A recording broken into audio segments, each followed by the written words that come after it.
எல்லாரும் எப்படி இருக்கீங்க? இன்னைக்கு பாத்தீங்கன்னா நானும் தருணும் கோயம்பேடு மார்க்கெட்டுக்கு போய் கொஞ்சம் ஃப்ரூட்ஸ் வாங்கலான்னு போனோம். இங்க பாருங்க ஃப்ரூட்ஸ் எல்லாம் வாங்கியாச்சு.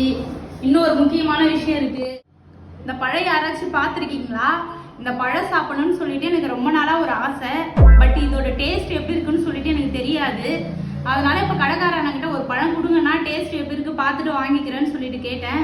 இந்த பழம் பேர் என்ன சொன்னாரு, பட் ஆனா நான் மறந்துட்டேன். உங்களுக்கு யாருக்காச்சும் இந்த பழம் பேர் தெரிஞ்சா எனக்கு கமெண்ட்ல சொல்லுங்க. இப்போ என்னன்னா இந்த பழத்தை ஓபன் பண்ணி சாப்பிட போறேன். வாங்க எப்படி இருக்குன்னு பார்க்கலாம். A few moments later. பாருங்க உள்ள எல்லாம் விதை இருக்க மாதிரி இருக்கு. வாங்க டேஸ்ட் எப்படி இருக்குன்னு பார்க்கலாம். ஓகேங்க, சூப்பரா இருக்கு பழம். நல்லா ஸ்வீட்டு. அது சாப்பிட்டதுக்கு அப்புறம் ஒரு புளிப்பு தன்மையோட நல்லா இருக்கு பழம். நீங்களும் இந்த பழம் யாராரு ட்ரை பண்ணிருக்கீங்கன்னு சொல்லிட்டு எனக்கு கமெண்ட்ல சொல்லுங்க. Okay, bye friends.